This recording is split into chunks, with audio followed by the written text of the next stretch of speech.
Nelson Mandela is coming to America. If you had the chance to meet him, what would you say? I would like to tell him I wish him well and hope that he continues to have good health and that he live long enough to see the day that every black person will be allowed the opportunity to vote in South Africa. Global Vision presents the television news magazine of Southern Africa. It doesn't exist on television, and it doesn't exist. I would actually appeal to the world that information is there and can be found. Because it is important that people know what is happening.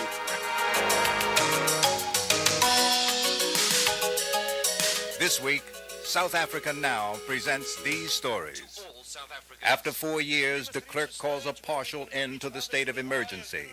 But is that enough to begin negotiations? These are, things that we've been campaigning for, but this is just not enough.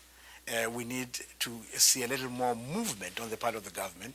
SOWETO, 1976. The shots heard round the world. As the world commemorates, we'll remember what happened June 16, 1976.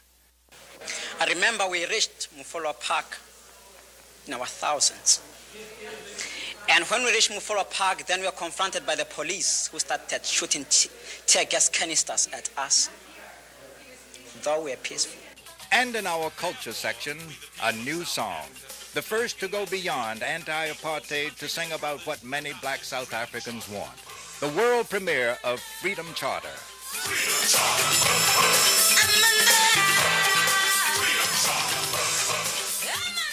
All of these stories this week on South Africa Now. But first, the uncensored news with Fana, Kekana and Mweli Mzizi. Realoja. South Africa's state of emergency has been lifted in 3 of the country's 4 provinces. In an announcement before Parliament on June 7th, President F.W. de Klerk ended the 4-year-old state of emergency except in the province of Natal. This is another important step in meeting the ANC's demands for beginning negotiations with the government on a new constitution. Litebele Masemola reports. I have decided to announce that there will no longer be a general countrywide state of emergency, but that henceforth it will exist in Natal only. President de Klerk's announcement followed 5 years of emergency rule, characterized by the brutal suppression of dissent with as many as 50,000 people detained without charge. Ending the emergency remains one of the ANC's preconditions for negotiations. In Paris, Deputy ANC leader Nelson Mandela welcomed the government's action. We don't claim it as a victory for the African National Congress, although it is known by everybody that it has been one of our main demands. It is a victory for the people of South Africa as a whole, black and white. But the easing of the state of emergency leaves other key issues unresolved. ANC UN Representative Tebogo Mafole cites some of them. First of all, the state of emergency has got to go altogether. Second, you've got to release political prisoners. Third, you've got to look at the question of the safe conduct for the political exiles. You've got to address questions such as what is happening to those that are on death row. You've got to talk about those troops that are in the townships and so forth. That is creating a climate that is conducive for negotiation. That shows us that the South African government is serious about negotiations. One serious obstacle involves defining a political prisoner. The government says there are about 300 and just released 48 as a gesture. The unofficial Human Rights Commission estimates 3,000. The dispute centers on the status of people convicted of criminal acts like arson or murder. Human rights activists say that political motivation must be considered. Individuals in South Africa who have been detained or have been imprisoned for opposing apartheid are political prisoners. The South African Human Rights Commission definition is in accord with this definition. The government of South Africa, on the other hand, would like to delimit the definition of a political prisoner so as to keep in detention and imprisoned anti-apartheid activists. Another issue unreported in most press accounts here was de Klerk's plan to increase the police force, give the army a bigger role in quelling unrest, and recognize paramilitary so-called neighborhood watch groups dominated by right-wing activists. Anti-apartheid groups say that this reform could actually lead to more repression. A statement from the South African Council of Churches repeats an earlier comment by a local journalist on negotiations. He is offering nothing, but lots of it. This is Litabele Masamola for South Africa Now. Nelson Mandela is on the road again, this time touring Europe to bolster sanctions and on his way to the United States, where they are lining up just to get a glimpse of the legendary ANC leader. The national visit will take him to 8 cities. It now appears that major concerts may be held in Boston and Los Angeles, with every black college in America scheduled to take part in a convocation with him in Atlanta. In Washington, D.C., he'll be meeting the president and addressing Congress. It all begins June 20th in New York City. Phillip Tomlinson reports on the preparations. It's now only a matter of days before Nelson Mandela steps onto American soil. And all across the country, everyone wants to meet the ANC leader. Correspondence has been pouring in. Letters, phone calls, faxed messages.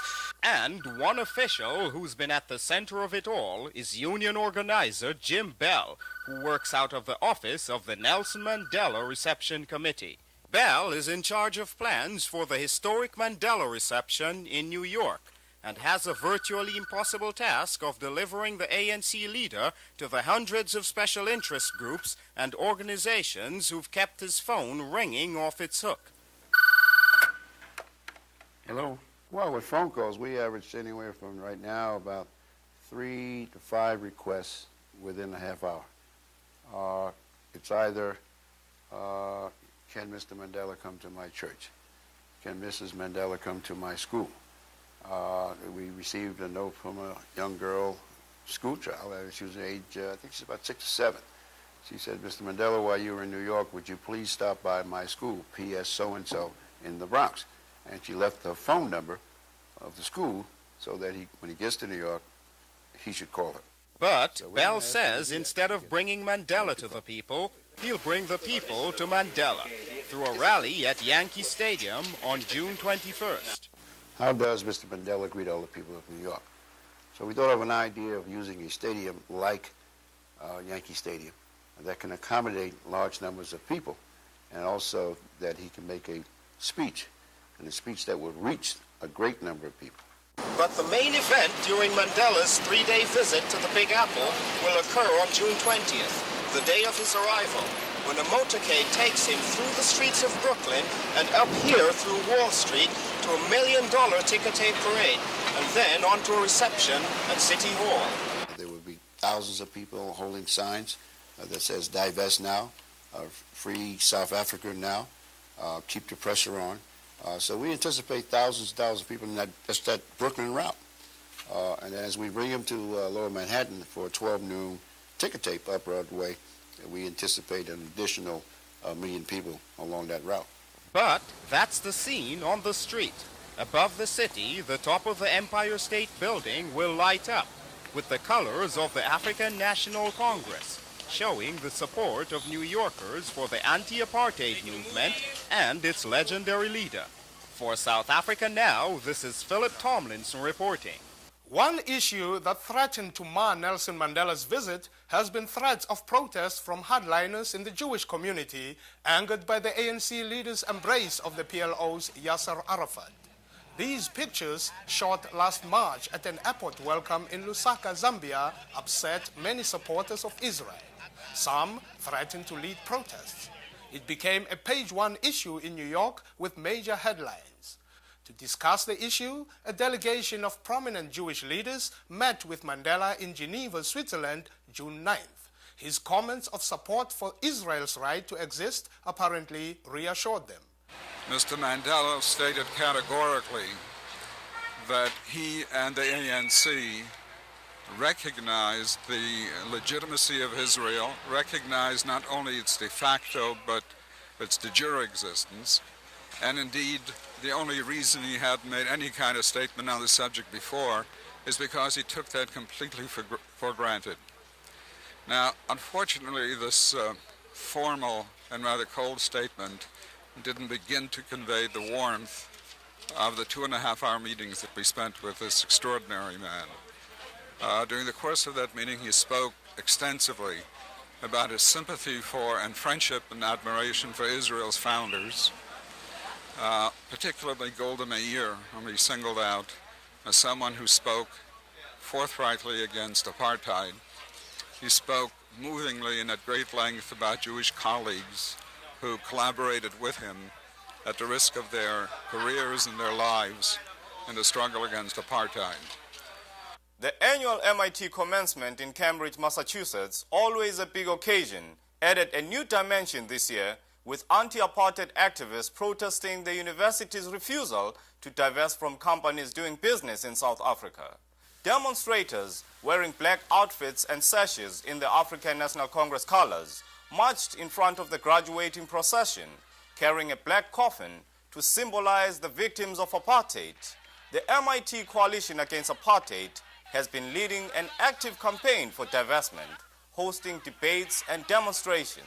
Allister Sparks is one of South Africa's senior journalists. A former editor of the Rand Daily Mail, he is a correspondent for London's Observer and the Washington Post. Now he has published a new book, The Mind of South Africa, in part out of the feeling that daily journalism does not provide enough historical background to put the news in context. Well, look, I am a fifth-generation South African, so I've lived with every aspect of my country. And I've been a reporter. I've been reporting this for South African newspapers and newspapers abroad for 40 years. You know, that's a long time. So I've picked up a fund of anecdote and personal experience and observation over all that time.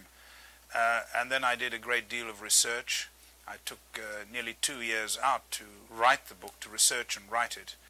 Realizing that media coverage only skims the surface, Sparks decided to take coverage one step further in a book which examines the minds of each group that make up South Africa.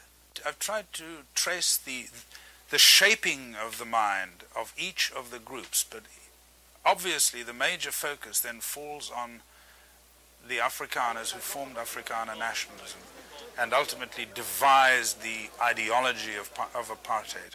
Although the major focus of Sparks' book is on the white South Africans, he discusses a major figure in the anti-apartheid movement whom he was privileged to interview, ANC leader Nelson Mandela. He was a symbol who loomed so large in the politics of my country that I'd been dealing with as a journalist for decades, and then actually to meet him. And perhaps the most remarkable thing of all was to realize that this man who built up this extraordinary image, you know, to the point where you wondered whether anybody could ever live up to an image like that, to feel that, yes, well, actually he did, you know, he was and is a most remarkable individual. After surveying over 300 years of history, Sparks is hopeful for change. I do end on an optimistic note. I predict in the book that the 90s will be the decade of transition, and that come the end of the 90s, we will enter a new millennium with a new South Africa that will have black majority rule. You're watching South Africa Now, the television news magazine that goes behind the headlines. SOWETO Day, June 16th, a day of shame that's become a day to remember and honor South Africa's black youth who in 1976 sparked the protests that changed the country's political landscape forever. What happened on that day? Two former students from Soweto remember in this week's background report. Fire in Soweto, burning all my people. Fire in Soweto. It happened here in Soweto. The event that triggered the protest was the government's decision to impose the use of the Afrikaans language in all school subjects. Tike Morati was in high school. Because Afrikaans was seen as a language of those who were oppressing us, as a way of the regime trying to entrench itself in South Africa. And secondly, Johannesburg is a predominantly English-speaking area. A lot of students did not understand Afrikaans. It was like a foreign concept, foreign class, foreign land when we came back in June. And there was no way that we could go on to school like that. Hence, students in Naledi and other schools in Soweto began boycotting classes and said they were not going to go to school anymore. They can't hear anything. There is absolutely no need. There's no use going to class and sitting there and pretending to be understanding while understanding nothing. And so the protests began. High school principal Curtis Ngondo. I was aware that the students were going to march to Orlando Stadium in protest against Afrikaans as a medium of instruction. This was going to be a peaceful protest. 7:30 a.m. Students from all over Soweto were ready to act. When we arrived at school, it was a bit misty and cold. The bell rang for us to go to the assembly point, and 5 minutes later, we started mobilizing students from classrooms, and within no time, we were all into formation with our placards, with one single message: away with Afrikaans. For the first part of the day, it was all peaceful. We were all jubilant, running around behind our bigger brothers and sisters, carrying placards, singing new songs that had cropped up into the locations.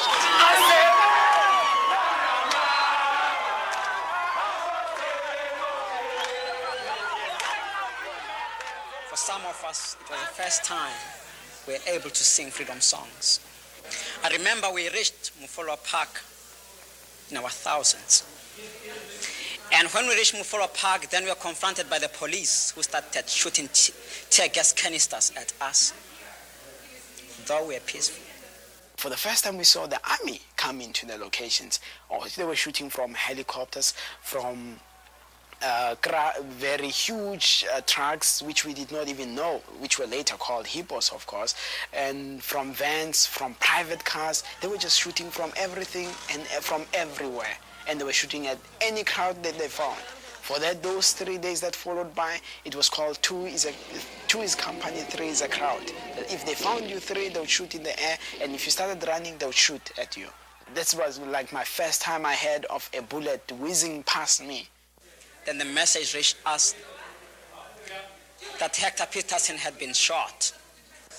We were so angry because a victim of the day, the first victim of the day, was a 13-year-old kid who might not even have understood what was taking place at the time.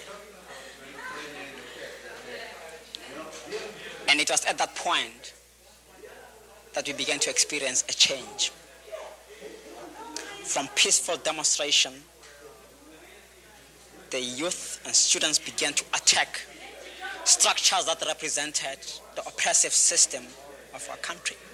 5 o'clock, 6 o'clock struck. When we saw the smoke, when we started missing friends next to us, when we saw people bleeding, when we became struck, deeply to me, it started hitting me hard and saying, indeed, it was a war that was engaged here.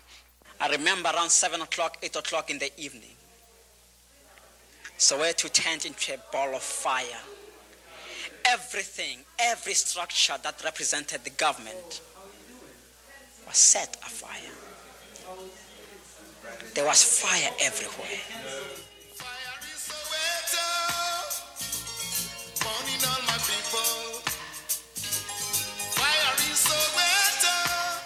Whenever we were in a group, marching or having a mass meeting, we would feel the power that we had. We would feel that might, that courage, that strength that we had. It was the most tremendous feeling that I've ever had. South Africa Now's new hotline number is your chance to be heard. Call 1-900-535-NEWS. The cost of the 1-minute call is $4. $3 goes for the transcript of the program and $1 for administrative costs.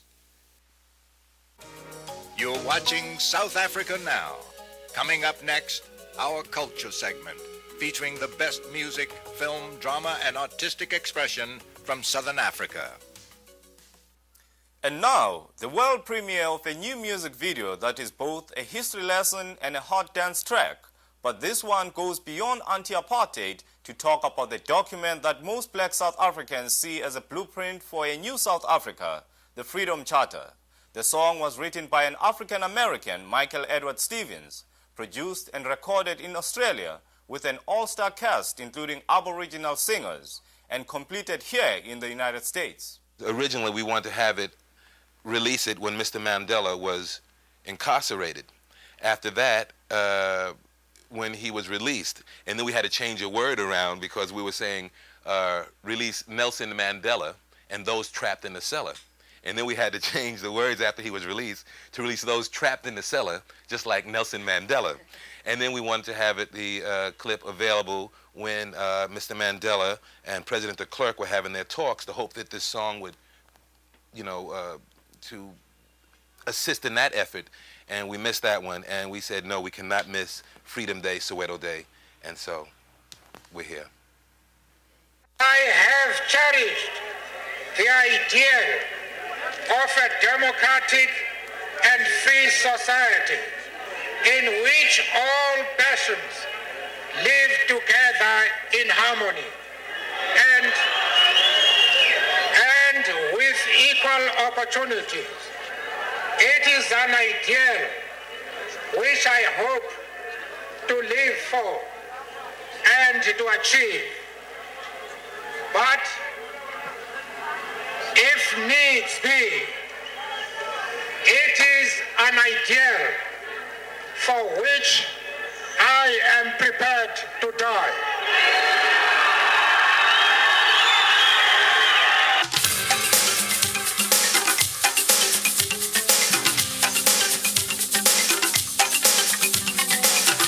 We the people of South Africa declare for our country and the world to know that South Africa belongs to all who live in it, black and white, and that no government can justly claim authority unless it is based upon the will of all the people. Therefore, we the people of South Africa, black and white together, equals, countrymen and brothers, adopt this Freedom Charter. Freedom Charter. Freedom Charter. Freedom Charter. The people shall govern our destiny. Who can decide for us better than we? All national groups shall have equal rights. And all apartheid shall be set aside. The people shall share in the country's wealth. Gold, diamonds, and oil come from our soil. The land shall be shared among those who work it. The free have made our nation free. These freedoms we will fight for side by side until we have won our liberty. These freedoms we will fight for side by side until we have won our liberty. Freedom Charter. Freedom Charter.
We are getting tremendous response to our South Africa Now hotline number with calls from viewers across the country.